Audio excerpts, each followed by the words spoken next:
Hello, everyone. Welcome to Buckeye Huddle Postgame Live. I am Mark Givler. Ohio State putting the finishing touches on a 42-3 win over Minnesota. Buckeyes dominate pretty much from start to finish tonight as they look to retain their number one ranking and stay undefeated. A really complete performance tonight. You know, as always, there are a couple things we can go over, but pretty dominant effort on both sides of the football for the Buckeyes. Maybe their most complete effort of the season in many ways, in terms of playing two halves, in terms of offense and defense clicking. A lot of good things out there tonight from Ohio State. And, a Minnesota team that was coming in with, trying to play upset and never really, outside that first drive, it just never looked like that was going to happen for the Gophers. Buckeyes really took command early in this game and didn't let their foot off the gas. So, Ohio State continues to roll. The defense, again, unless something insane happens here in the final seconds, going to keep another opponent out of the end zone. We'll kind of get to that in a minute, just the performance of the Ohio State defense so far this season. But again, another big-time effort from Matt Patricia's defense on a Saturday that sees Jim Knowles and Penn State give up over 40 points on the road to UCLA in a shocking loss for the Nittany Lions. So I'm sure there's going to be plenty of talk on our message boards about that whole situation and with the Nittany Lions rolling into town here in a few weeks. So really good effort from the Buckeyes tonight. Good home crowd. Night game, everyone loves those. There you got your night game. So a lot of good things, a lot of positive things coming out of tonight's football game for the Buckeyes. Just I guess to rip a couple Band-Aids off in terms of like some concerns. Kenyatta Jackson left the game early with a stinger, it sounds like, and looks like never returned. So we'll try and get an update there from Ryan Day after the game. But it is final now. Ohio State 42, Minnesota 3. Aerial assault for the Buckeyes. Big nights from Carnell Tate, Jeremiah Smith, Max Clare had several catches, and then the backs got into it as well with Bo Jackson and C.J. Donaldson finding the end zone. So very complete performance from Ohio State. Offense, defense, special teams was interesting. They got a nice little punt return wrinkle there with Lorenzo Styles, which set up a touchdown. So really complete performance there from Ohio State in a week that was kind of interesting for the Buckeyes. I mean, you're coming off that big road win at Washington, and people are wondering, are you going to get caught in the sandwich game here between the big road game out at Washington? You come home, feel comfortable, but you're kind of looking at maybe the big noon kickoff next week at Illinois. It's going to be a top 20 matchup. The Illini win today and, probably move into the top 20. So, you kind of wondered, would they come out sleeping today? We saw around the country today, a lot of teams come out a little sleepy and have to wake up. Some did, some didn't. So just kind of wondering if Ohio State would continue that trend. They did not. They did a great job today staying focused on the task at hand and not looking ahead to that game against Illinois next week. All right, let's get to the game ball first of all. And my game ball for today is Carnell Tate, who had a monster game for the Buckeyes. A couple of touchdowns. A touchdown, 9 catches, 183 yards. With that touchdown, just 10 targets. He caught 9 of them, 183 yards. Just a monster game from Carnell. I believe he had a couple of 40-yard receptions, so making explosive plays. And I have to say, this was kind of a done deal for me, like midway through the third quarter. But Julian Sayin made this awfully close at the end, the way he continued to play in the second half, making that big throw to Max Clare down the middle where he got absolutely rocked, and just a couple other really big-time throws that he made there in the second half. But just a huge game from Carnell Tate. There's Julian's numbers from the night, 23 of 27, 326, 3 touchdowns. I didn't even know a rating that high was possible. So are we sure that's even a real rating? Is that we just make that up? 223.3 passer rating. Oh my goodness. But yeah, just so much to like from Julian Sayin as he continues to perform week in and week out, which is a nice segue to my 3 and out, which is, Julian Sayin's confidence is growing, and we're seeing that in real time. We're seeing it both in terms of the throws he's attempting to make, the play calling for him, the way he's carrying himself in terms of like emotionally, the fire he's starting to show a little bit. He's starting to show a little swagger out there, a little intensity. Now he's converting QB sneaks. I mean, this guy's just building on everything he's been doing over the past few weeks and just continues to grow each week. Just a tremendous performance tonight. If Carnell Tate didn't have that monster night, this would have been an easy pick for the game ball, but had to go with Tate just for the monster, for the buck 83 that he put up tonight. Some of the great catches he made. But we're starting to see, I think the offense opened up a little bit tonight. They were a little bit more pass heavy, a little bit more vertical in their passing game. I thought there were some criticisms this week around the internet of Julian Sayin, his ability or inability to push the ball down the field, which I thought was preposterous. I've said on the show before that I think he's maybe the most gifted downfield passer they've had in quite a while. He is a natural downfield thrower. They just haven't been airing it out downfield. I don't think it's because he certainly not because he can't. I've watched him do it in practice throughout the offseason. We've seen it in games when it's been called. And so now we saw more of it tonight. I think we'll see more and more of it as the season goes on, as they get more comfortable. The coaching staff gets more confident in him. He gets more confident in himself and more confident in taking those shots when they're there versus, maybe taking the easy check down. So I think some myths were dispelled. I can't imagine the people who were saying those things had watched him practice at all or watched him really do much of anything, because it's always been there for him. And we got to see a lot of that tonight. So really good performance from Sayin, and confidence still growing there. The Ohio State defense, again, does not allow their opponent to find the end zone. This is a defense that is giving up fewer than 5 points a game now. And I'm starting to wonder, I've made some, I wouldn't say super bold, but I've made some interesting comments the last week or two, just in terms of saying that, Ohio State's been first or second in the nation the last 3 years in points per game allowed. And that of those three defenses, I find this one to be clearly the best of the three, which, is a little bold in and of itself, just because the other two defenses were really good, especially last year's. But this is a different animal. And I would go back. I think I would go all the way back to 2002.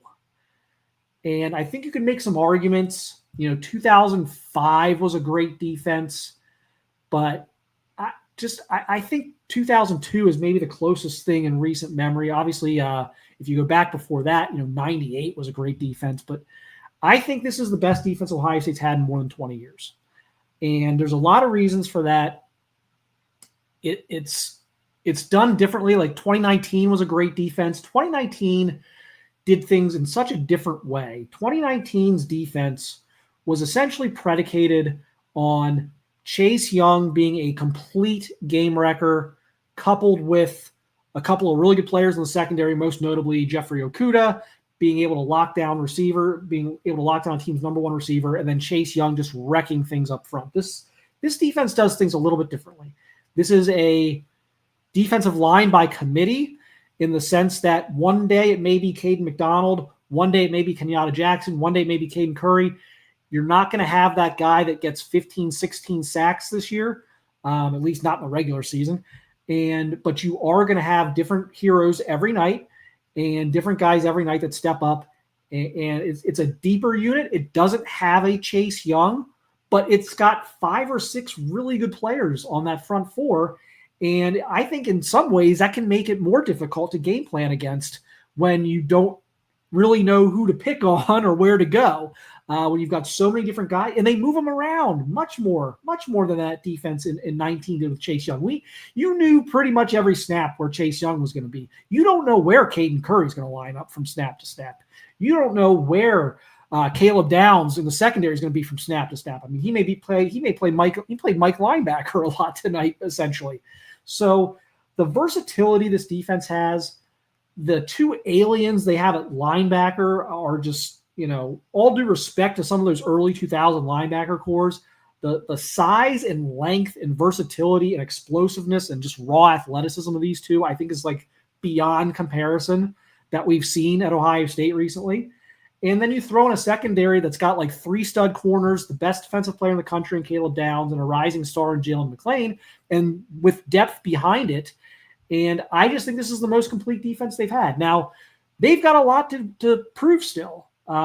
There's a lot of season left. There's a lot that they can still build on. I still think they're going to add more and more to this defense, but it's being coordinated by an NFL guy who's giving you different looks. He's giving you all sorts of different looks pre and post snap, mixing things up, putting guys in really like the way they move Arvell Reese, Caleb Downs, like we've talked about that already tonight. Like just the way they're able to move these pieces around like a chessboard is just different, I think, than what we've seen in a really long time at Ohio State. And so this has a chance to go down as one of the greatest defenses in the history of the program.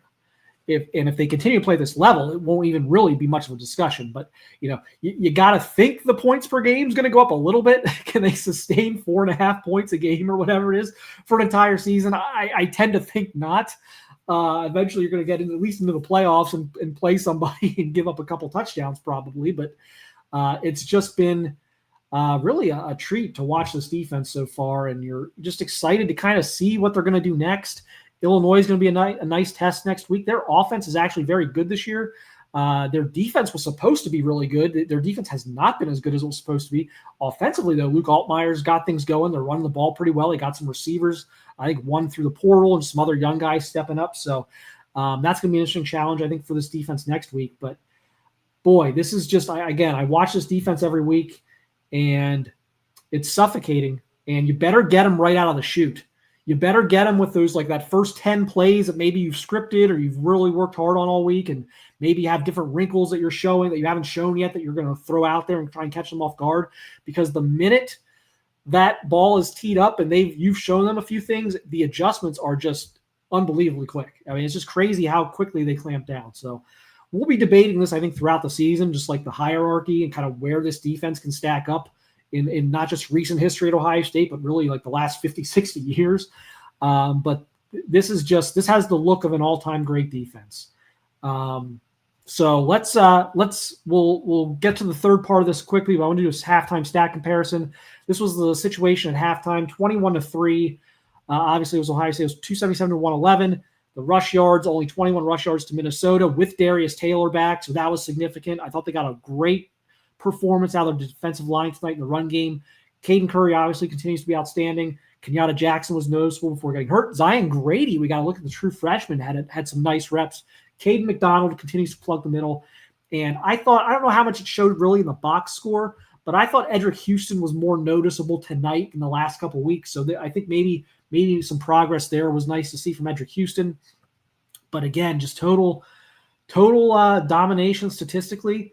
And once again, the Buckeyes continue to just, again, suffocate teams and doubling up Minnesota in stats there at the half. So that was first half comparison. And then you factor in that a lot of those stats were compiled on that first drive. So you're looking at a situation where, what are we talking about? 40 or 50 yards in the first half after that first drive, something like that. So talking about a really suffocating effort from the defense. My last thing on my 3 and out was Carnell Tate. Don't overthink it with Carnell Tate. And that is a nod to the NFL scouts with Carnell Tate. Don't overthink Carnell Tate's measurables. Don't sit here and play we don't know if he's a 4.4 guy. He might be a high 4.5 guy. And we don't, this, that, and the explosiveness and, top end speed. Do not overthink this, guys. This is a first-round talent. He catches everything. By the way, he blocks. He's an unbelievable perimeter blocker. Unbelievably intelligent football player. This is a guy, don't overthink this. Every receiver Ohio State's produced under Brian Hartline has made an immediate impact in the NFL. They've been NFL ready. Carnell Tate's no different. If you're picking between 15 and 32 and you need a receiver, for the love of God, do not overthink this. Take Carnell Tate. You're not going to regret it. And enough of is he 4.5, 4.6, 4.4? Don't even. Who cares? he's always behind the secondary somehow. So let's not. Let's stop overthinking the Carnell Tate speed angle. as we wait here for Ryan Day and PJ Fleck, we'll go to whoever's first. Obviously, Ryan Day will take priority. If Day's first, we'll go straight to Day. If Fleck is first, we'll go to Fleck until Day comes out. So we're just kind of waiting, as you can see there on the left side of the screen, as we're waiting for the coaches' boxes there. But Buckeyes 42-3 over Minnesota. If you're just tuning in now, we've picked up a lot of steam here in the last 5 or 10 minutes. So if you missed anything, feel free to shout out something in the comments, any observations from the game. We'll try and get to some comments after the coaches' availability. But, Buckeyes, again, dominant from start to finish, first half, second half, offense, defense balance. Really a complete performance by Ohio State tonight. Will be interesting to see, even if we don't get to it now, if Ryan Day comes out first. It will be interesting to ultimately hear from PJ Fleck, which we'll get to on the YouTube page. If we don't get him live here, we'll get that on the YouTube channel immediately. But we'll be interesting to hear from Fleck on what he thought this Ohio State team today, which really kind of had Minnesota in a blender on both sides of the ball for most of the night. So, again, if you missed it, Carnell Tate got my game ball. Julian Sayin, I had decided it's 2.5 quarters into the game, and then Julian Sayin made a great push late, but I had to stick with Carnell Tate with over 180 yards receiving, 9 catches.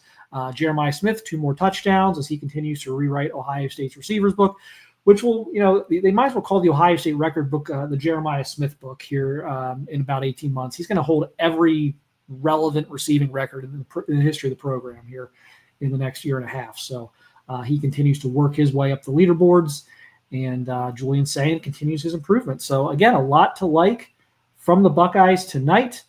You guys got a night game, which I know you all loved, hopefully. Let us know in the comments who your player of the game was. Was Carnell Tate the correct choice for my game ball? Should it have been Julian Sayin? Was there someone on defense? I did give one to Matt Patricia a couple weeks ago. I can't give it to Matt Patricia again tonight. It's just, just too many good stories on offense for me tonight. But it's going to be interesting to watch the progression of both of these sides of the ball. But the offense we're starting to see open it up a little more. Wasn't so run heavy. Wasn't so run pass. You guys can run pass. This was very, very balanced. They were throwing to set up the run at times. They took their shots downfield, which I know everyone was clamoring for. The people who claim Julian Sayin can't do it or is limited, I think were kind of shut up tonight. Sayin was accurate with his deep ball, was willing to take some shots, and I think they'll continue to build on that. Just an unbelievable performance again by this Ohio State defense as well. So Bo Jackson watched 13 carries, 63 yards, and a touchdown. I thought he made the most of his runs tonight. There weren't, when there were holes, he made big runs. When there weren't, he was able to churn out a couple yards. Here's PJ Fleck. Let's get to PJ Fleck. Cover our football team means a lot. Like I told our team in there, some nights you just get your butt kicked, and we got our butt kicked. You got to give credit where credit's due. They dominated all 3 phases, and I thought won the line of scrimmage. I'm really proud of our players' fight and their effort and their never quit mentality. But when you're 1-11 on third down, that was the main thing going into the game. We're going to have to sustain drives. They make it very difficult to do that. When you look at their statistics, we're doing what everybody else has done against them, unfortunately. And they put you in a corner and they mix up so many different coverages and fronts. And, after that first drive, I thought we had them in their base defense and their base coverages, and we had a really good beat on them. And then we came back off and they changed it, and it's really good coaching. And we just couldn't create any separation on the outside. We didn't protect very well, and we couldn't run the football. On the defensive side, we got dominated on the line of scrimmage. They're really big, really powerful, and then they force you to put more people in the box, and they throw it over your top with 2 first-round draft picks. You're picking your poison, and I said that leading into the game. They know how people are going to defend them, and the minute you pick something, they go ahead and take what you're giving them, and they got the playmakers to do it. And I thought their quarterback played really well, threw the ball really well. The receivers caught the ball really well. They created separation. We couldn't get any pressure on the quarterback. Played a lot of younger guys early in this game to get important snaps. I guess first and foremost, an update on Kenyatta, and then second of all, what did you see out of Zion and Jarquez as well? And they're getting meaningful snaps in the first half. Yeah, it was good to see Kenyatta up and moving around and, cheering on supporting his teammates during the game. So we'll take a look at it, but, have an update hopefully soon. But I think to see Zion make a play, Jarquez was in the backfield. I saw Logan make some plays. Every time you're on the field, it's an opportunity. And we're all looking to build trust. And when we put you in the game, the players need to build trust in each other, but you're also building trust in the coaches. And so whatever you do with the opportunity, you got to take advantage of it. And I thought the second offense went out there and went down the field. That was a great opportunity to go out there. And Lincoln, after I won't get into the details of the first run, we gave him another opportunity and he redeemed himself, like in Dumb and Dumber, totally redeemed himself. So that was good to see. But I thought, some of those guys, it was good to see them get in the game and then take advantage of their opportunity. Steven? Ryan, you guys spent a lot of September bringing along Julian slowly to kind of work up to where he was able to show today. Just from what you've seen from him and what he showed today, what makes Julian Sayin special as your guys' starting quarterback now? I think you're seeing his confidence improve every week, and how we do it is everything's thought out. Not everything always goes to plan, but we're very deliberate about how we try to bring along our quarterbacks. Sometimes we have to maybe put them in situations that they're maybe not ready for, but when you have a defense like we do right now that's playing the way we do, you can bring them along in a certain way. And you're seeing every week Julian play with more and more confidence, and we wanted to put more on his plate this week. We felt like he had a good week of practice, and I can't say enough about, Carnell Tate, Jeremiah Smith, Brandon Ennis, Max Clare. All of these guys are very prideful. All of them want the ball. All of them, have expectations. And to see the unselfishness each week of a bunch of guys that just want to win, like that's winning football in a day and age that there's a lot that's going on.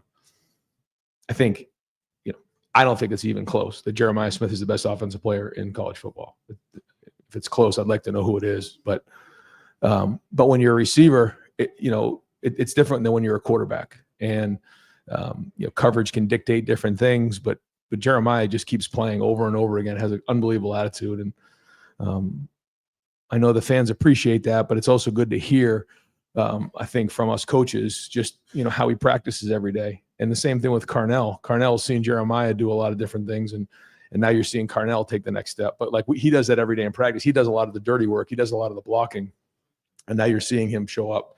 I thought Max played better, made some better blocks and made some plays downfield. So he's really coming into his own.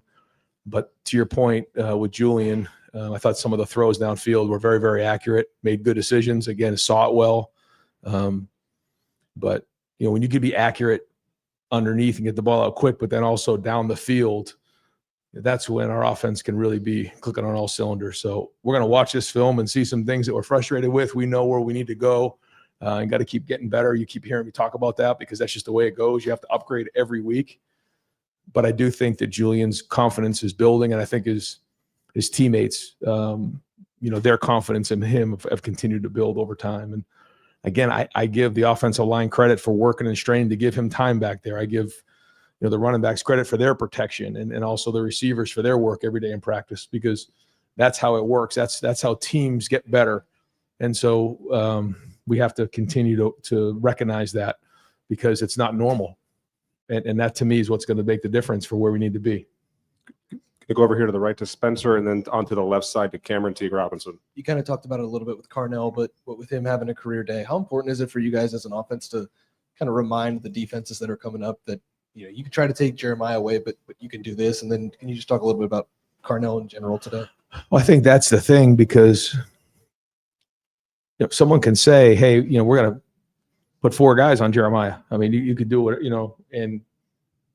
and he has to go out there and play. And when you have someone like Carnell and Max and our running backs, who then, and when we get the running game going, then you have to figure out how you want to make these adjustments. And then it opens things back up for Jeremiah. So when you have mature guys who understand that, then that gives you a chance as well. And so we have to continue to communicate that and make sure they understand. But yeah, I mean, when there's more attention over here, it's great to see the fact that we can utilize it over there. When you can't, that's when you're in trouble.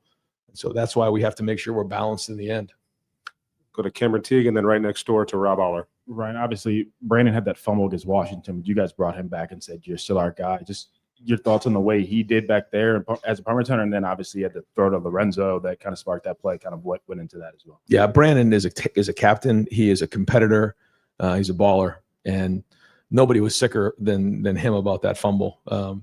If we didn't see the type of play and the attention to detail and the discipline every day in practice, then we maybe would have thought about it, but that was never into consideration. I thought he had a nice return there, just missed maybe breaking it for more.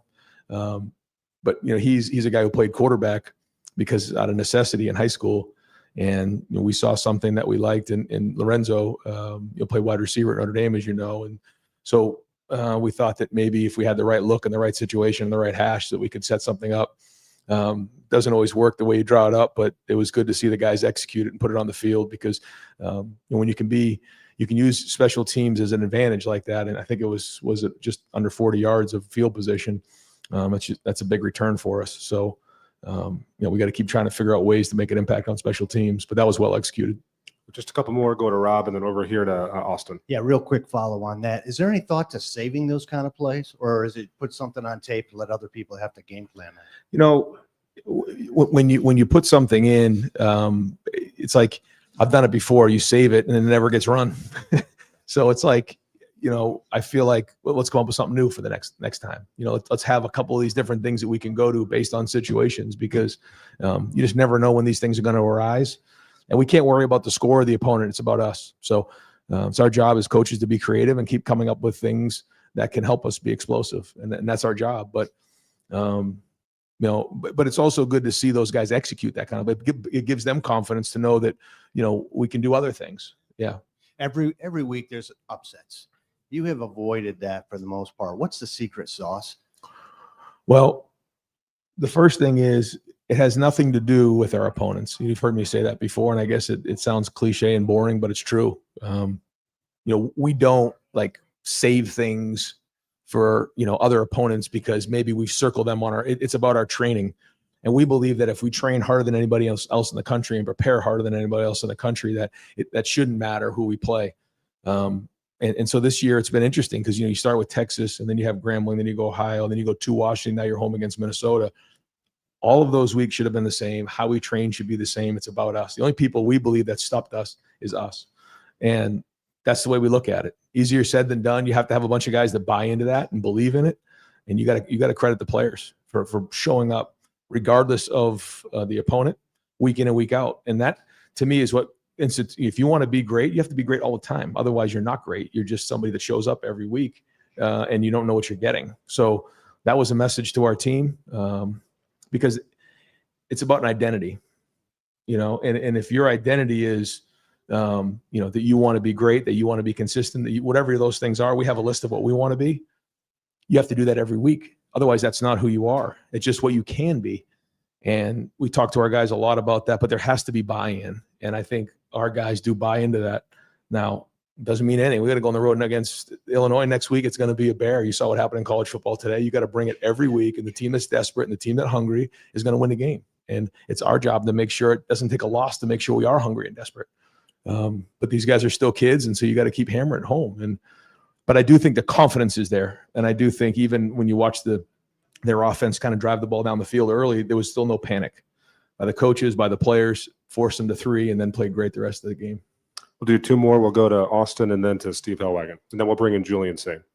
Ryan, when you were talking about desperate and hungry and you were reiterating that on Wednesday, were you on alert that it was slipping in any way? Or I assume that's just something you say all the time, but was that what prompted you to stress it the way you did this? Just always on alert. Always on alert because I'm sure that, I've been coaching now for a while and just never want to be in a situation where you go into a game and a game catches you off guard because, you felt like, you weren't on it, that you weren't hungry and desperate because when you watch teams that are that way, you see what you get. And so that to me is important to figure out, how do you have that mentality, yet when you keep winning, it's easy to take the problems and the issues and just say, it's not a problem. Like, I'll just say it, like Bo Jackson reaches the ball out on second down. That's a problem. We should not be reaching the ball out. That's going to be a fumble down the road. I'm just going to call it out for what it is. Like, that's an issue. And if the ball is fumbled, then we're in a different situation right now. And so we have to recognize the things that we need to get better at. The 3rd and 2, Lincoln should have been in the A gap. He bounced it like that. That's going to lose us a game if we don't recognize how important those things are.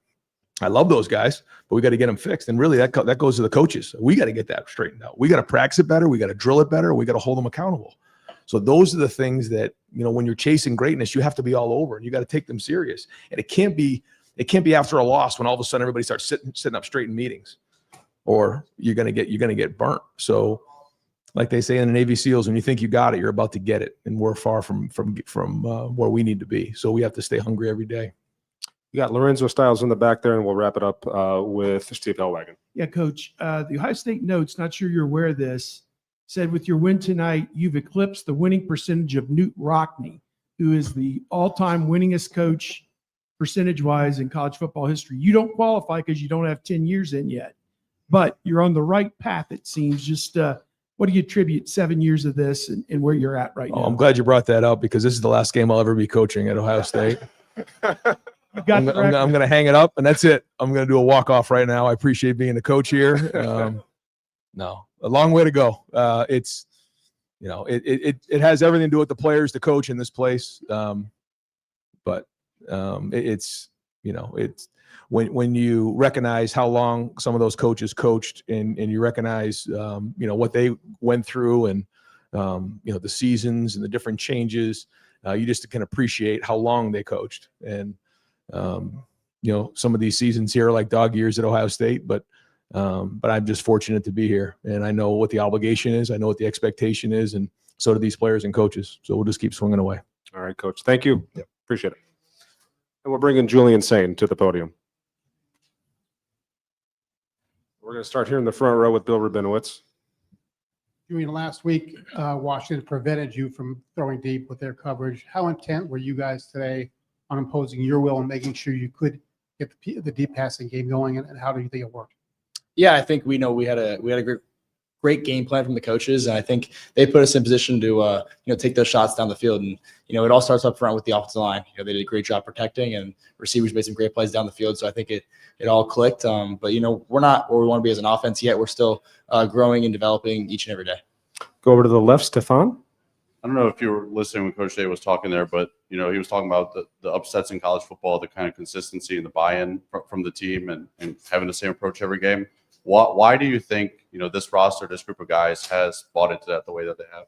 I think you see the upsets around college football, and our practices every day are intense. We're playing against the best defense in the country, and I think the competition out there is just so intense that it brings out the competitive spirit in everyone. The juice and everything. And the coaches harp on us. That like Coach Day said, once what does he say? Once you think you got it, you're about to get it. So I think you really you don't want to say I've got it. You want to keep developing and getting better. We're here to the right, Stephen Means. Julian, kind of to that point, your first month as a starter here comes to an end. It feels like they kind of brought you along gradually, week in and week out. What's the most important lesson you learned during your first month as a starting quarterback here? Yeah, I think there's so many lessons learned throughout just how to play the position, and how to take care of the football in certain situations. And I think I'm still developing in a lot of areas, but I think I think the growth from the past month has been good, but we're still getting better. Over to the left to Cameron T. Robinson.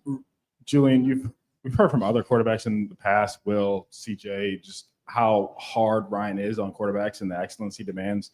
I'm curious what that's like for you to go through on a day-to-day basis, and how that makes you better and consistent on a weekly basis. Yeah, he coaches the position really well.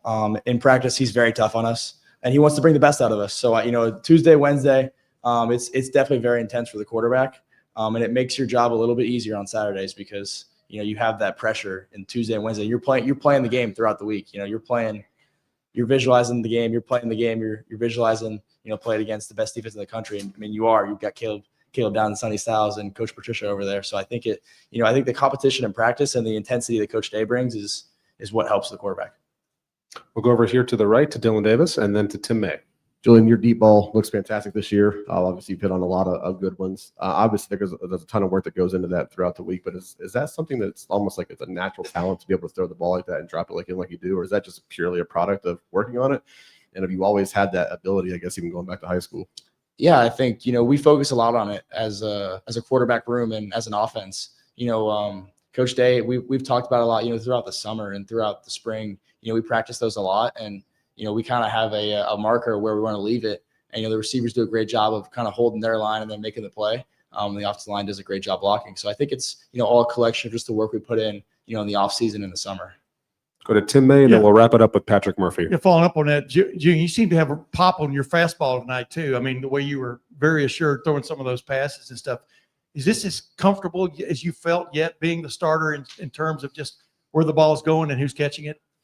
Yeah, I think every week, just getting more comfortable as an offense, as a group, and then, just individually, and, just seeing things and processing it and, seeing my guys kind of make that break and anticipating the window. Did you decide it would be Carnell Tate day today? Yeah, I mean the plays got designed up, and he was making some great plays, and the offensive line did a great job. Jeremiah had some great catches and had that touchdown catch, two catches actually, 2 touchdowns. So I think it was just it was a collection of a lot of good things from the offense, but we still have a lot of work to do. And we'll wrap it up with Patrick Murphy. Julian, you've talked a few times about what it takes to get those big plays. It's not just your throw, it's not just receiver the line and everything. What's it like when that all comes together in the moment as you're throwing the ball? Just what is that feeling of, hey, this thing we worked on worked? Yeah, it was awesome. The first one down to Carnell, we were kind of backed up. We threw the go ball, and I think it landed kind of like on the 30-yard line or something. We had a pressure from the backside, and the running back made a nice adjustment because we were in a play fake, and he ended up picking up the backside safety on the pressure. And I think it was just awesome to see that kind of happening, and then Carnell making a great catch, the off the line blocking well, and I think it was just awesome to kind of see it all come together in that moment. All right, Julian, thank you. Thank you.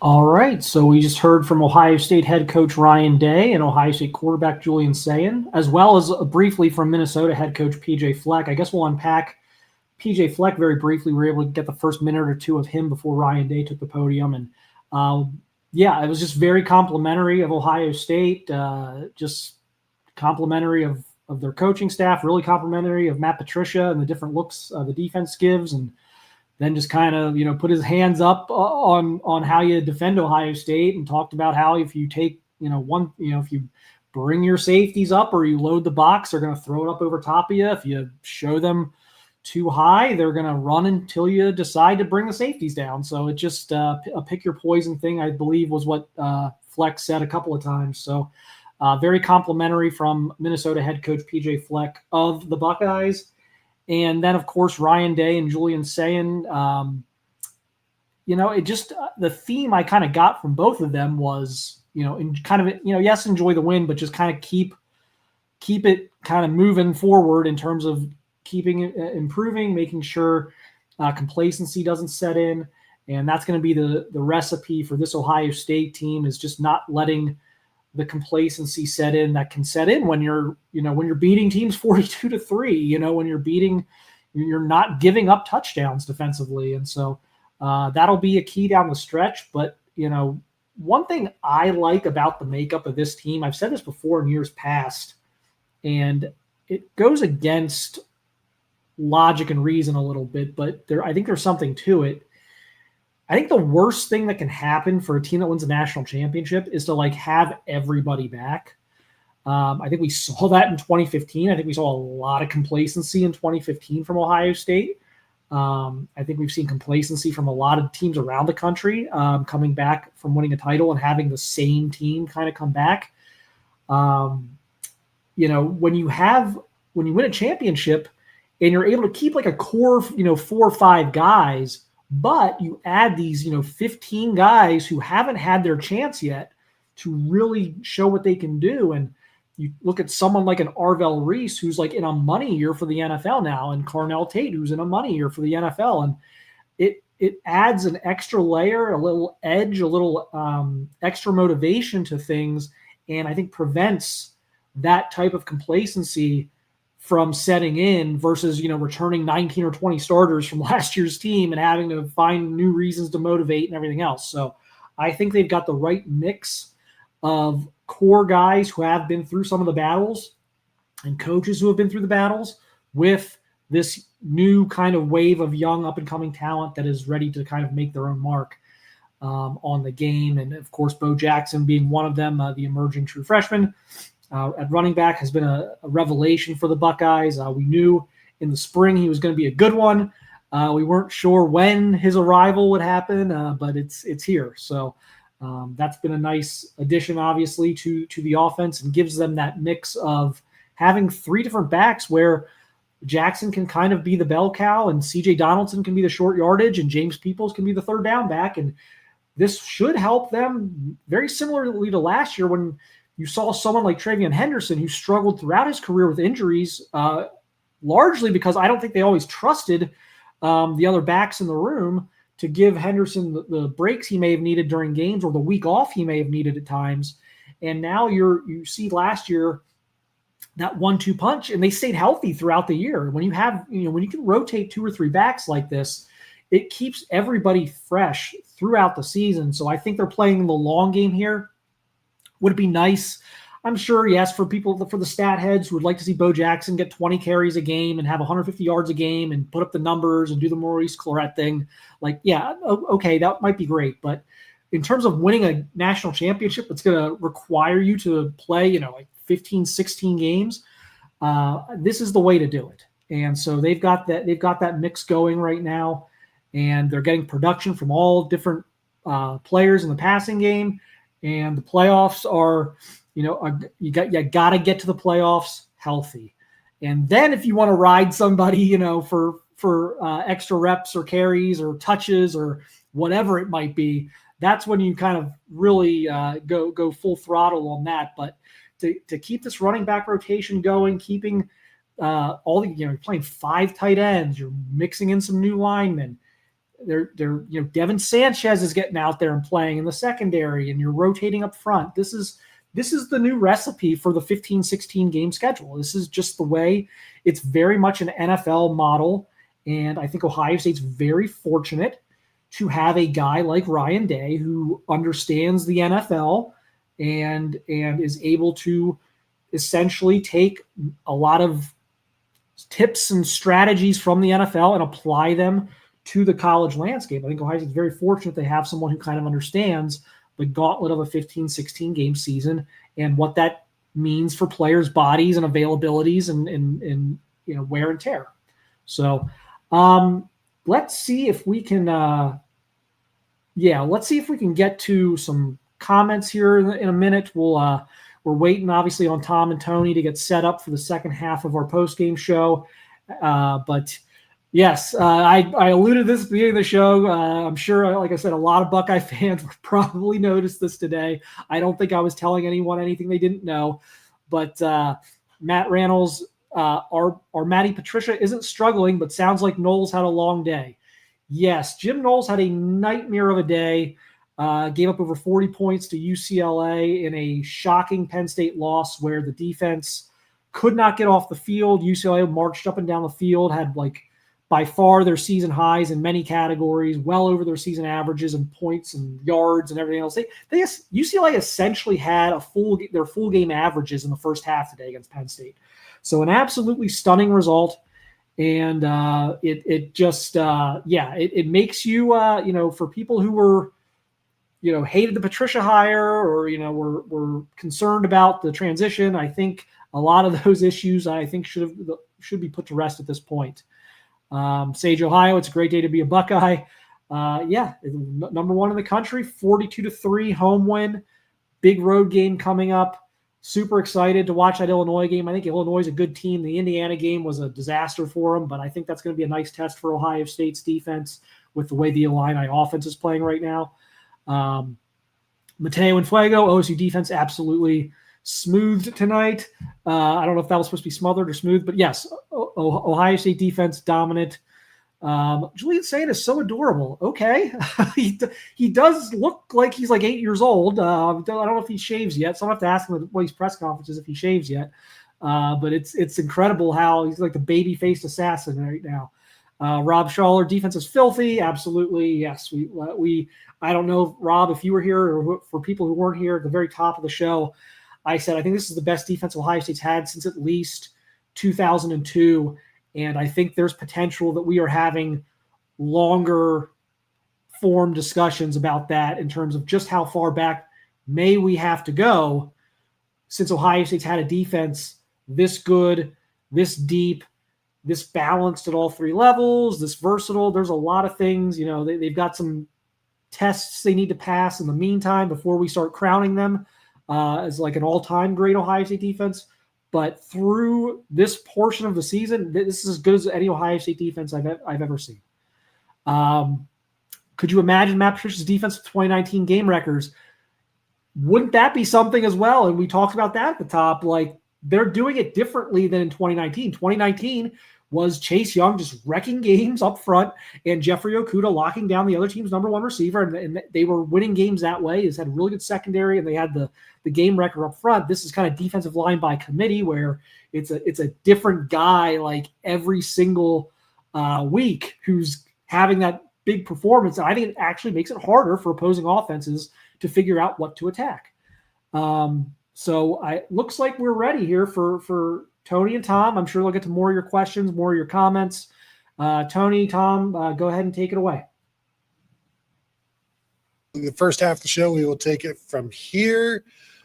Hello, everybody. Welcome to the Buckeye Weekly podcast. I'm Tony Gerdeman here, as always, with Tom Orr. Hey, Tom. How's it going?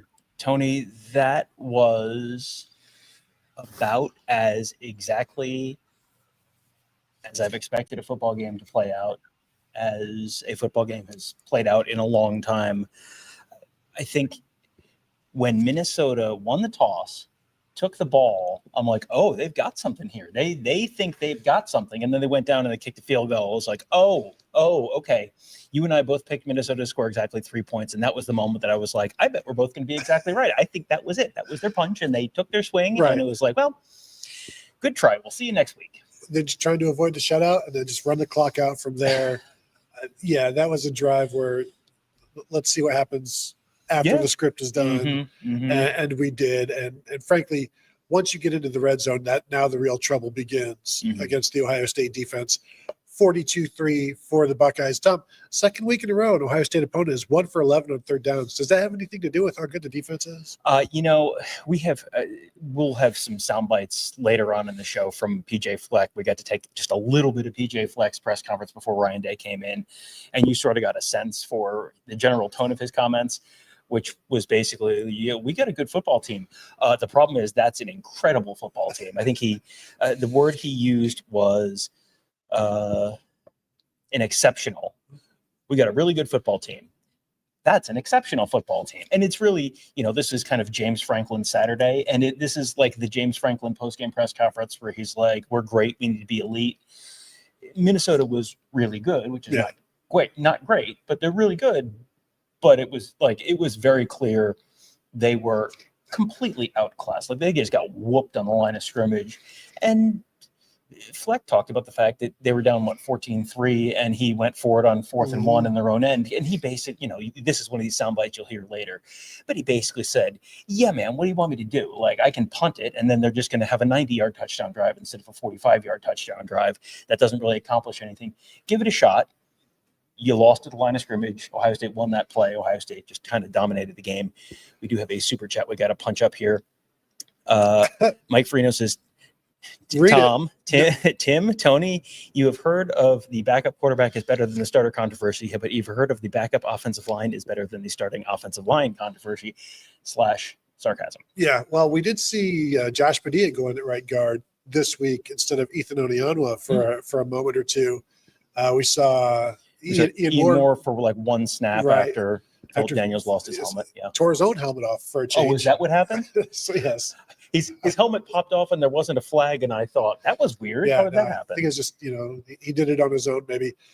But yeah, I mean, we need to see more from the offensive line because we still need to see more from the running game. And the breakdown, 13 for 63 for Bo Jackson. You saw James Peoples tear it up late at the end. That was good to see. Some confidence building, certainly for him. But 30 carries for 133 yards, 4.4 yards per carry. It's not very good yet. It's not good yet. It's above average to average right now. I would say average. It's not above average. It's there as it's there to prop up the passing game so that you don't just become like this pass happy thing right now. Now, Bo Jackson, long of 10, average 5 yards carry, 4.8. It's effective enough, and I think everybody expects that he will continue to do well. But they need more, and I don't know, just 133 yards does not do anything for me when 50 of those came on like the last 2 drives. Right. And I think Minnesota kind of, and this is something else we'll hear in more detail from PJ Fleck about later in the show. I think Minnesota just kind of had to pick their poison, and they, I can just read you the yards per play here, yards per rush 4.4, yards per we have yards per completion, and that's 14.2, and Ohio State completed about 90 roughly % of their passes. So basically 14 yards per pass, 4 yards per rush. You can guess which poison Minnesota picked.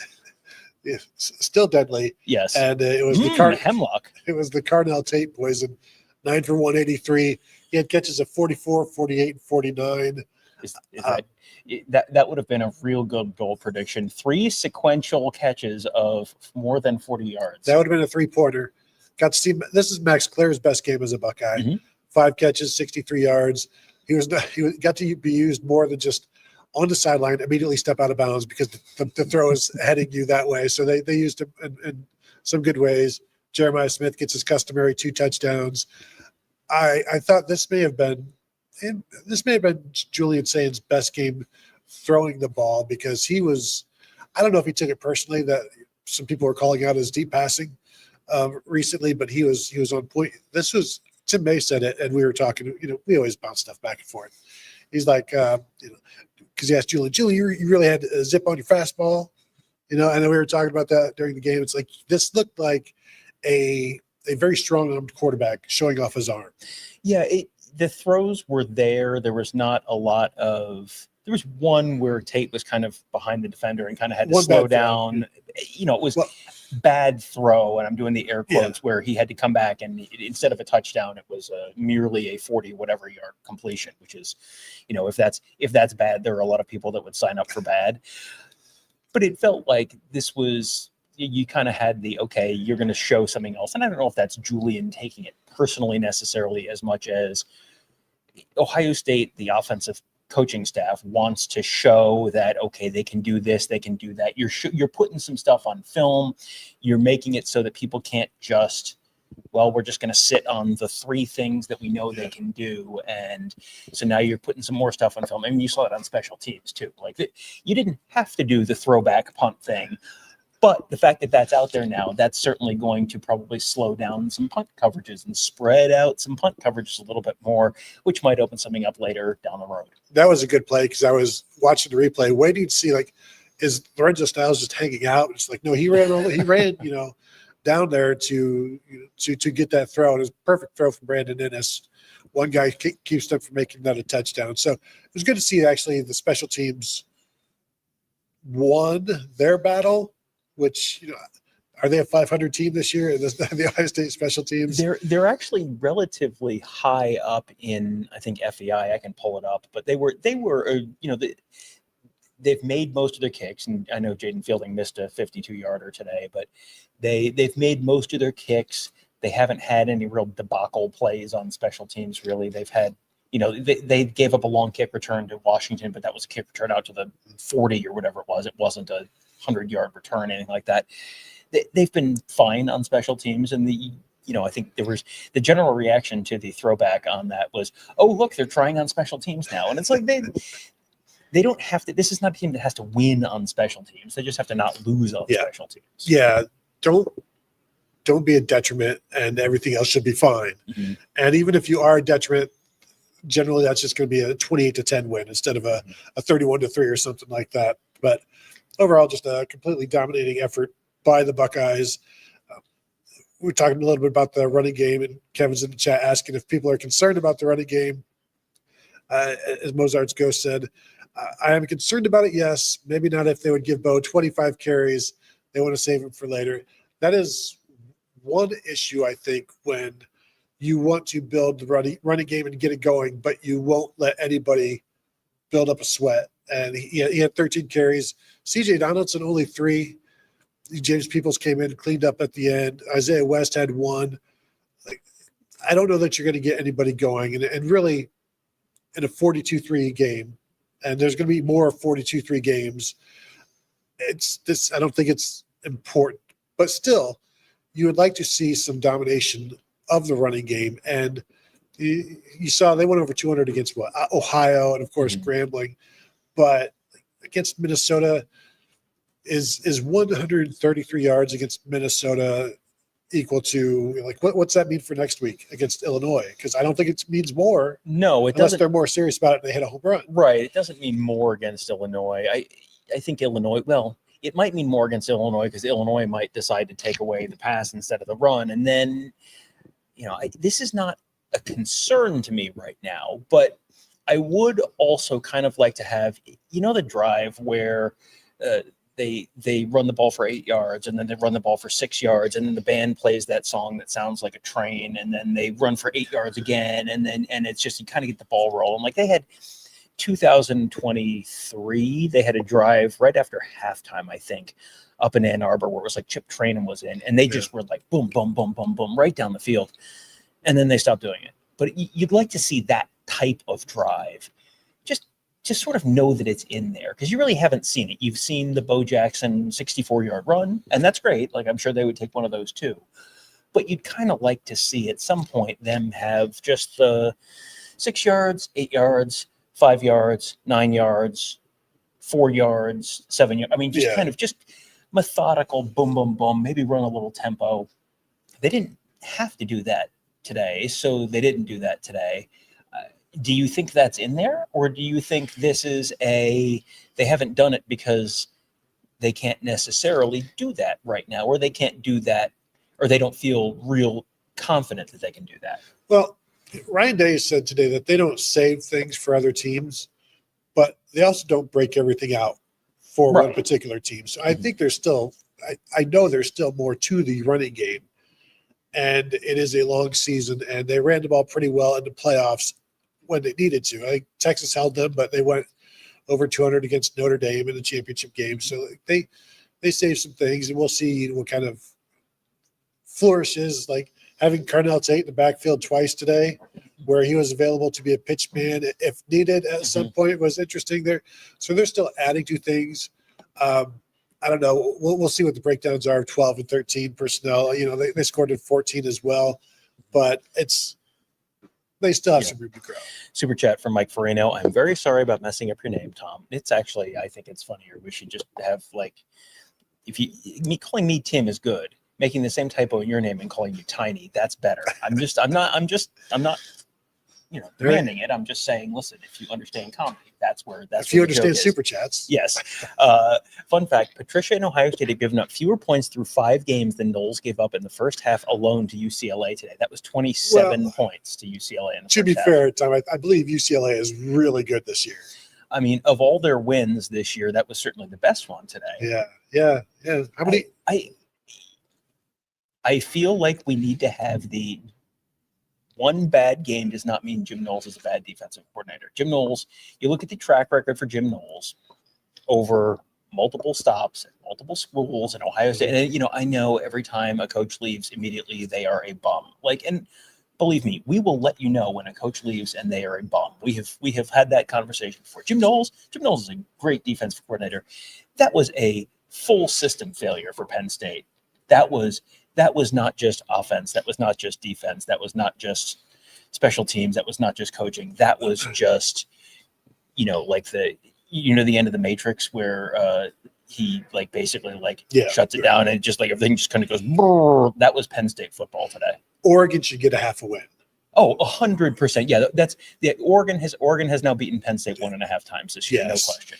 And we don't need to spend 45 minutes on Penn State. I'm sure the audience wouldn't mind if we did. But we could certainly talk about it throughout the show. But that was, we were doing something. I was doing something, and I checked the score, and it was like 17-3 or 17-7. I was like, what the, cussing out loud, like somebody just assaulted me. And it's like, then you just keep watching it. It just gets worse and worse. And then that last play, like James Franklin, no matter the offensive coordinator, whoever's calling plays for him, cannot help but do some sort of a quarterback, running back mesh when you need like 5 yards. They only needed 2 this time. And it's like they just can't get out of their own way with this. And whether it's – and there was no Joey Bosa, there was no Sam Hubbard, there was no JT Tuimoloau to blow this thing up. It was UCLA dudes doing it, and they absolutely blew it up. Well, that last play looked like Tecmo Super Bowl where the defense guesses your play, and it's just like, how are there 9 guys on top of my quarterback in an eighth of a second? That was UCLA's defense. And yeah, Penn State they have found a way to lose the last 2 games, and very different games and very different atmospheres and very different opponents. And boy, they have found a way to lose both of those games. Yeah. And that, I think that loss helped maybe Ohio State focus a little bit. Oh, I think that was the difference between Ohio State maybe coming out a little slow and Ohio State. Yeah, I mean, they did fall behind 3-0. It's not like they came out and just whomped them, but Ohio State was just very no nonsense. Ohio State was more talented than Minnesota, and Ohio State said, "I step on your head for 4 quarters, and that's it." And it was just Stop kind of moving. It was as just okay. You down there. They missed a field goal on the opening drive. Touchdown. A couple punts surrounding halftime, and then touchdown. It was just boom. Never a doubt. And can we move on to the Ohio State defense? Like we've talked about the Penn State. Well, okay, we get Super Chat from Jordan Kaplan before we do that. Jordan Kaplan, Super Chat, would it cause a tear in the fabric of time and space if there was a team coached by both Steve Sarkisian and James Franklin, specifically the second half versions of them? We probably need to have the Steve Sarkisian, quarterback guru probably needs to get put on the shelf for a little while because that has not been a thing for a while. No, it hasn't. And he's had only 2 of the all-time greatest quarterback prospects to work with. And maybe James Franklin is the coach in waiting at Texas. It worked well at Maryland, but he was Ralph Friedgen's coach in waiting way back in the day. Maybe Clark Lee gets the Texas job, and then James Franklin goes back to Vanderbilt. Who says no? Vanderbilt? Yeah, maybe Vanderbilt. Yeah, maybe Vanderbilt. Kevin says James Franklin to UCLA. Yeah. Well, I tweeted this out. The Bruins can win with him in the building. We know that. James Franklin's first 12 years, maybe not including this loss, and I think maybe it did include this loss, but his first 12 years at Penn State are better than Joe Paterno's first 12 years in the Big Ten and his last 12 years in the Big Ten. Now that's like it's like 18 years or so that he was in the Big Ten, but his winning percentage is better than Paterno both times. Mm-hmm. So Joe Paterno's heyday, including the 94, the 94 team was really, really good. But the other times when they were good was all like independent. When they're making up their schedule, they're playing Temple 3 times a year. They play Penn 4 times a year.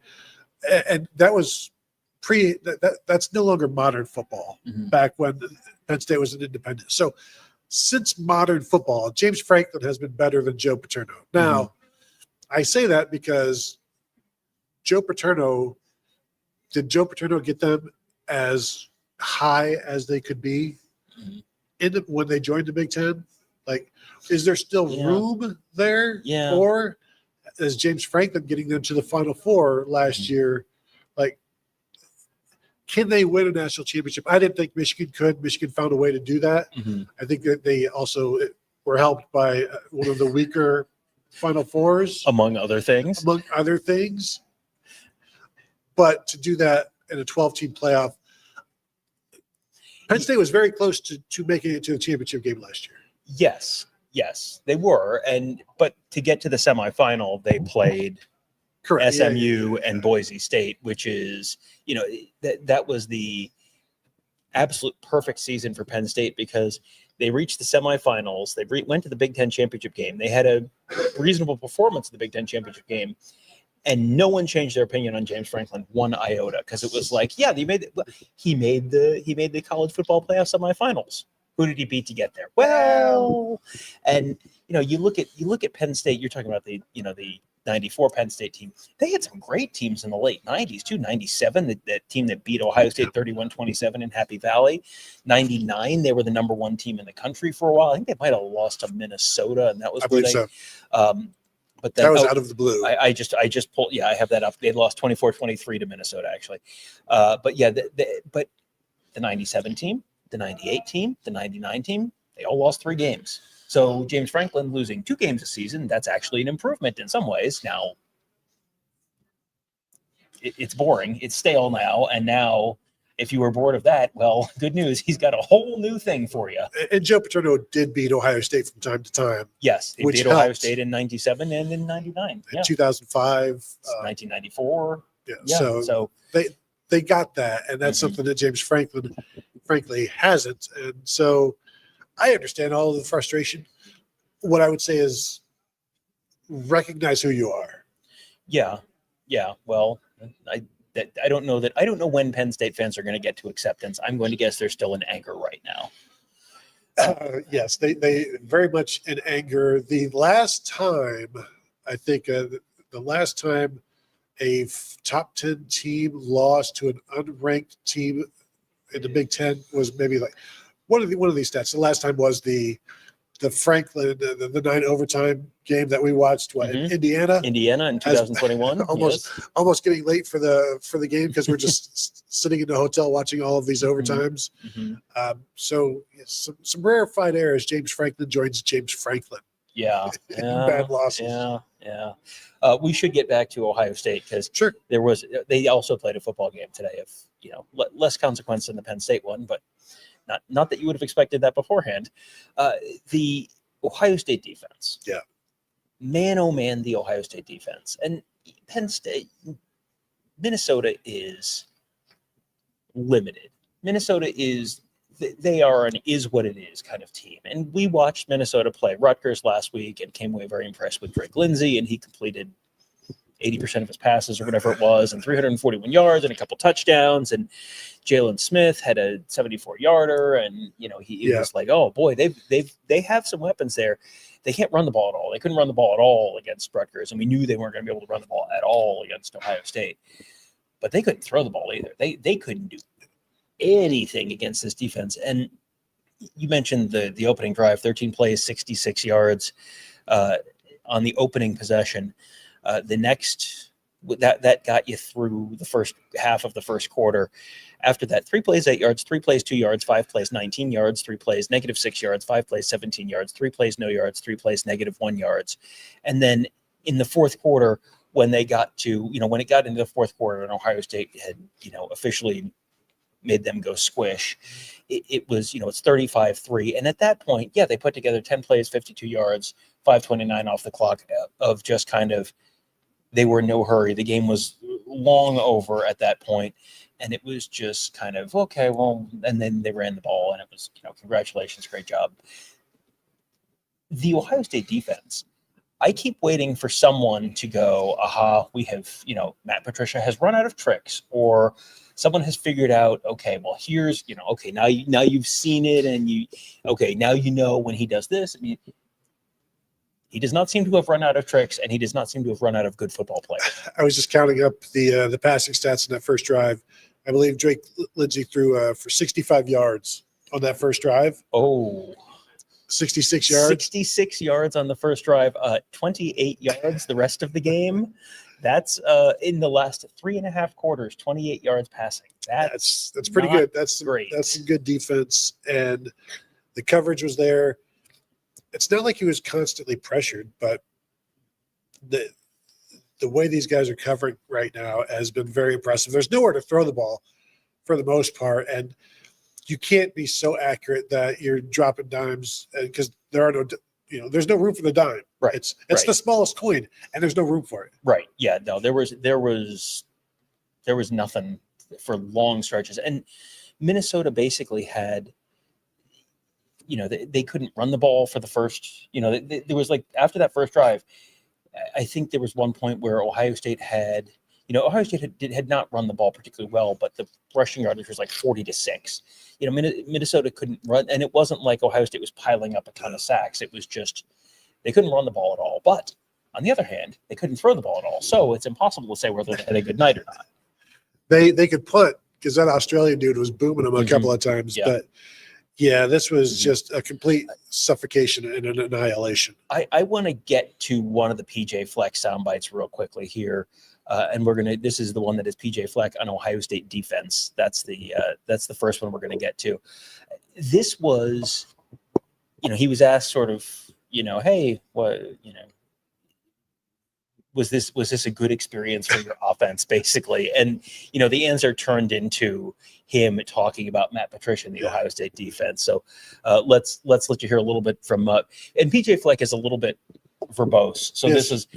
this answer kind of goes a while and drifts in a couple different directions. That's one of the best defenses I've ever seen in 13 years.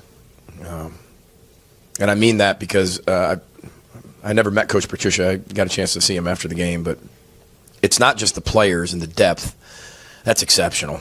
That's off the charts. That's some of the best I've seen, but it's the schematic pieces that make it so complex, where every single play is a different front structure, blitz structure, coverage structure. Now in the second half, they went more to, one rat. And they could do that. We weren't able to create any separation, and they could stop the run. So, but it was that was pretty dominating, that's for sure. They got really good players. They got a really good scheme. They complement each other very well, and they put you in that phone booth. We knew that's why I went for it on fourth down. It was 14-3 at the time. It's 4th and 1, guys. I can punt it, but would you rather have a 90-yard touchdown or a chance to get a first down? I think they showed that the rest of the game. So, I knew that prior to maybe that happening. We're the ones studying the film for 70 hours a week. So I knew that was going to be something we had to aggressively go do. And 14-3, it's a huge call in the game, but it's the right call because we punt it. They didn't turn the ball over all game. They might go 90, and they showed that they could do that in 5-6 plays anyway. So I had to give something to our football team. It wasn't like 4th and 4. It was 4th and 1. And we're going to learn from it, get better, and got to be able to get that. So I like that. I thought it was weird that he was all defensive about it. I don't know that anyone is going to look at that and go, well, why would you go for that? Why would you not punt and play field position? Like if you watch the game, you know the answer to that. So I thought that was a little odd, like he was anticipating people jumping him for that. But, the stuff he said at the beginning about the Ohio State defense and Patricia and the players, it's just a lot of that press conference was kind of like just a big shrug emoji. Yeah. Like, yeah, man, what do you want me to do? Did you see the game? Yeah, and just how you said when we started, this was the game that we all expected. Yeah. I think this is very much the game that he expected as well. So what am I supposed to do? So, yeah, you had an opportunity on that 14-3 on that 4th down to get something. Didn't work. Yeah, most of the stuff's not going to work because that's just the situation you're in. It is interesting to hear other coaches talk about the way Ohio State is putting their defense on the field and the NFL nature of it. And we've seen Michigan do that for a few years now with their Baltimore Ravens tie-ins, and now Ohio State doing that with Matt Patricia. And I don't want to say it's a decided schematic advantage, especially given the New England Patriots tree. But everybody that comes into contact with this Ohio State defense is telling you it's like, first you got the players, then you've got the scheme, then you've got tying the two together, and quarterback is always confused, and the offensive line is always confused, and it continues to be impressive to watch. And we are still in the early stages of this defense. Right. And that's the thing that's crazy is this is the first week of October. It's, yeah, they're through 5 games now. And so you're almost, after next week, you're halfway through the regular season. But you could have 4 or even 5 more games after that. You could be less than a third of the way through the entire season right now. And when you look at how much different stuff they've rolled out and how everyone they've been catching everyone on their back foot. This was very clearly Ohio State had better players. You could have a bad defensive coordinator and still win this game because you have far better players than Minnesota does. But they have caught everyone on their back foot. PJ Fleck, you heard him say there, like, you're watching 70 hours of film a week. Yeah. It's not like that. This was like, whoa. They got a new coordinator. Oh, so they bring something different now. Well, they know, they've seen it, they've watched, and I'm sure they've gone back and watched hours and hours and hours of Patricia in the NFL and hours of other Belichick tree guys to try and get a sense for what to expect. Last week, Jed Fish in Washington, their defensive coordinator last year was literally Steve Belichick. They have all the Belichick tree knowledge in that building, and you saw how much good it did them.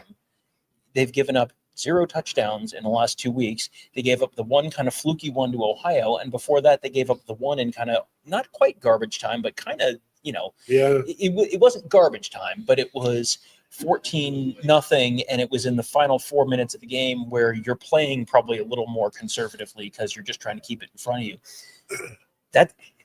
That's the list of touchdowns. End of list. It's Ryan Day's line about the punt reel for Washington. Like, it didn't take long to go through their punt reel. They'd only punted twice all year. Well, it doesn't take long to go through the opponent touchdown reel for Ohio State. There's only been 2. Yeah, and Lorenzo Styles is right there. Jermaine Matthews is right there. Yeah, on the touchdown to Texas. So they've been. You could call it scheme. You could say whatever. It's all of it, and the talent is there, and. Part of that talent, Kenyatta Jackson, goes down again. I assume, I don't know, because couldn't really see. It looked like he was a little wobbly.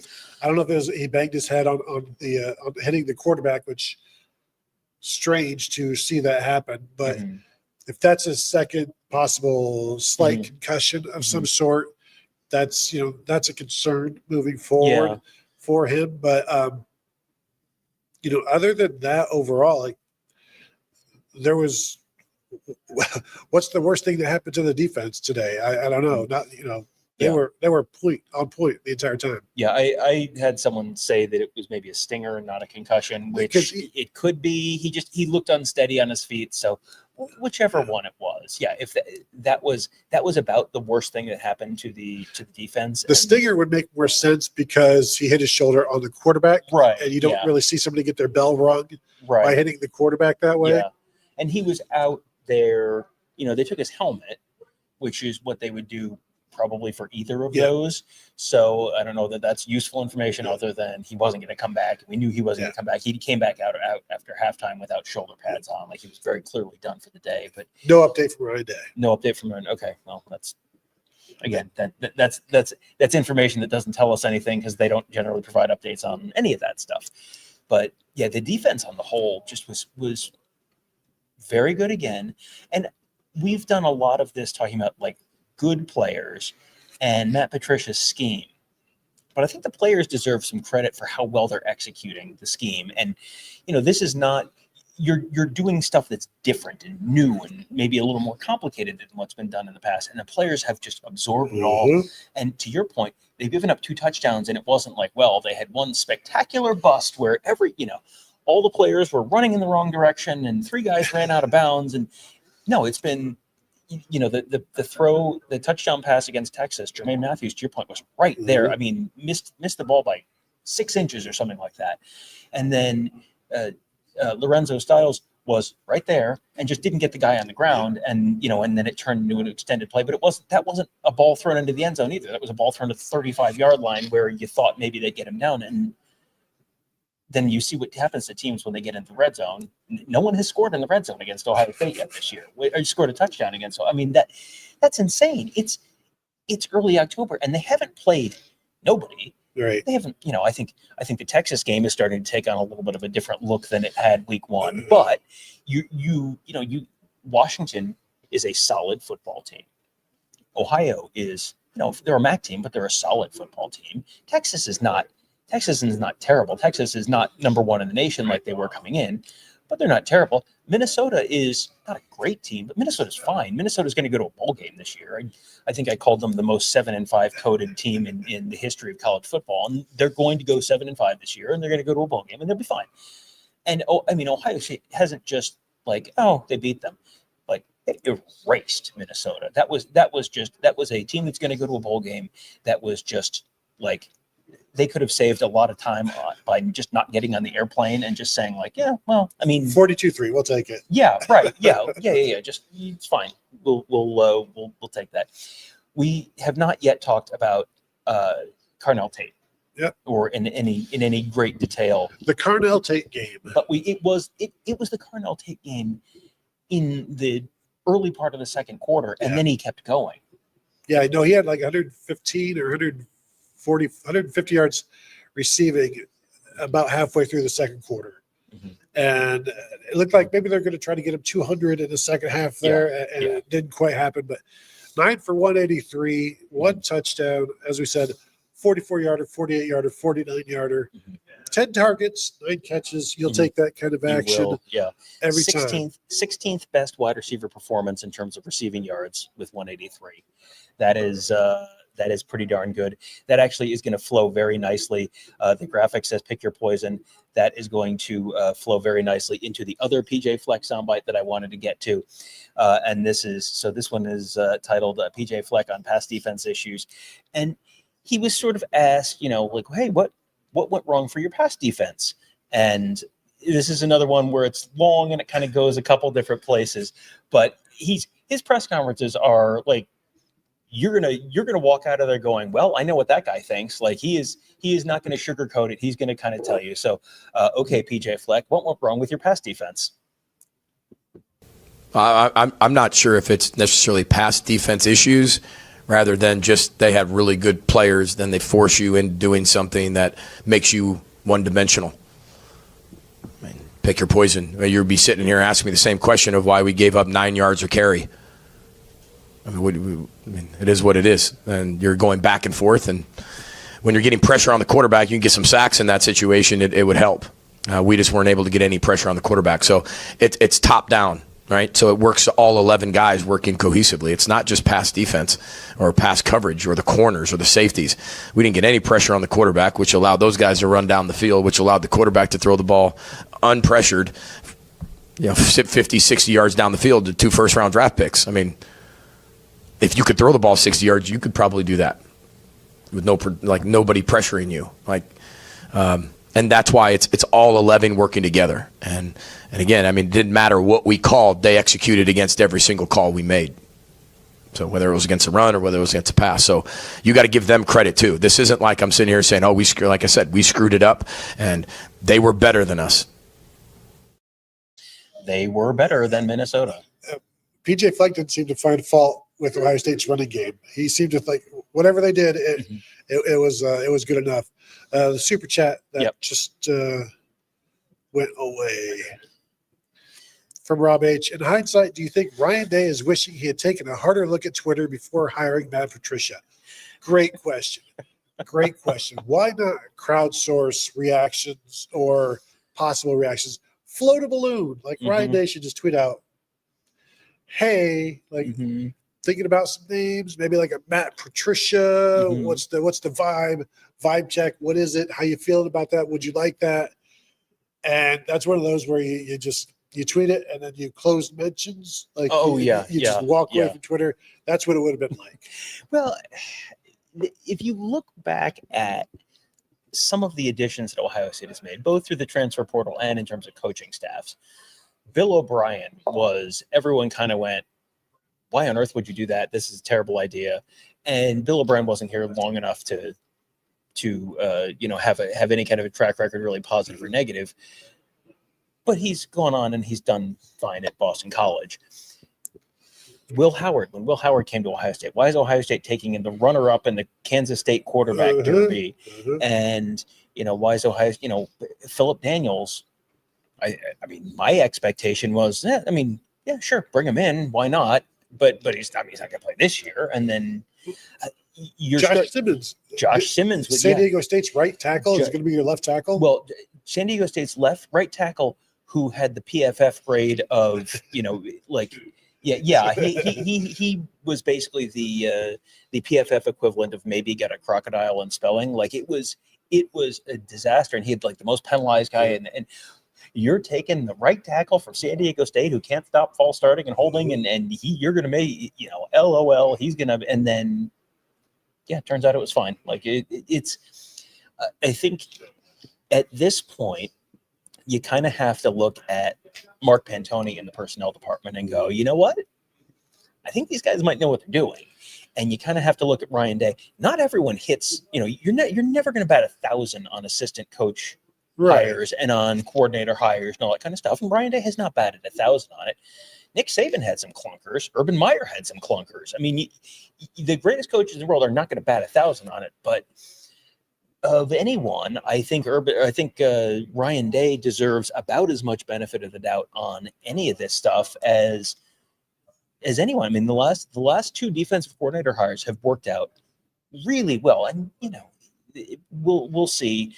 They could give up 42 points to Georgia in the playoff this year, and then everyone's an idiot again. But so far, I mean, it's hard to look at the trend line of the Jim Knowles 3 years and then the early returns on Matt Patricia and not think, well, I mean, Brian Day, yes, he knows offense, but what does he know about defense and hiring a good defensive coordinator? He's 3 of 4. He's batting 750. Yeah, for sure. So yeah. I think that's better than most head coaches.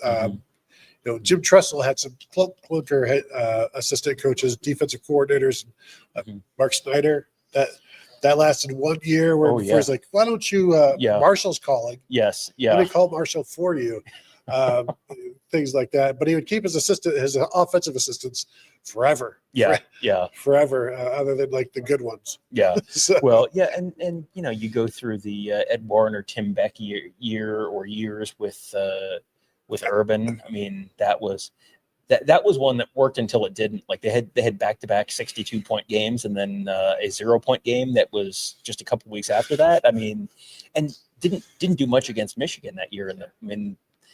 The score looks impressive when you add in a double overtime and you add in the Malik Hooker interception return. But the offense didn't do a whole heck of a lot there either. So, Urban had some good and some bad. Ryan Day has had. Ryan Day's doing pretty darn well with that kind of stuff right now. The last thing for me, Julian Sayin will improve his 79% completion percentage with his 23 of 27 for 85% completion percentage, 326 yards, 3 touchdowns. On point again. Really, really impressive. And I think he's his third 300-yard game in 5 games. It seems like he's in full control and looks like a guy that you can win with. Oh yeah, I think you've seen. I think across the sport right now, how many like great national championship, like legitimate national championship, not any obvious flaw kind of teams are there. Not that Ohio State's a perfect team. They're certainly not. And you like as we said earlier, you'd like to see them able to run the ball a little better. So it's not, these are not perfect teams, but there's not an obvious like, oh boy, that's really, this specific thing is going to lose them a game at some point in the CFP. I think Ohio State. I think Oregon, I think is probably in that conversation. Lord help me, I'm about to say the name Miami Hurricanes. I think I'm out of teams. I mean, there are other teams that, a team outside of that group of 3 could win the national championship. I have not said any SEC teams in that list, and undoubtedly someone from the SEC will get hot at some point and will be, but you can look at Georgia and you can look at Alabama and you can kind of go like, I don't. Texas, like, you just lost to Florida. LSU, like, Everybody's waiting for Joe Mateer to come back for Oklahoma. Right. Yeah. And Oklahoma with John Mateer looked very good against Michigan. But when you look at Julian Sayin, to bring this back to your point, he's doing what you need him to do. I don't, I'm gonna sound a lot like Ryan Day here. Julian Sayin right now is not good enough to win the national championship. Julian Sayin with a progression that is sort of following the trend line of what you've already seen from him this year, and just sort of, you don't need and then a miracle happens. He just needs to continue to grow and develop and learn and get better, and they need to run the ball a little better and all that kind of stuff. This is an Ohio State team that can win the national championship. I came into this year thinking, well, they're not going to win the national championship this year, but they should, make the playoff. This is an Ohio State team that can win the national championship. I'm not saying they're going to, right? But I don't have any doubt in my mind that this is an Ohio State team that could win the national championship. Yeah, no, nothing we've seen suggests that they couldn't, and everything that we've seen suggests that they just might. Yeah, but there are still plenty of games to play, so I think that will do it. If we're all caught up on our super chats and whatnot, so if you could hit the thumbs up before you go, we'd appreciate that. And of course, you can continue to find us at BuckeyeHuddle.com. Sign up now. Become a member. Say hello to us there on the Buckeye Huddle message board presented by Jeffrey Weeks Columbus. Thank you all for tuning in, and we'll talk to you guys later.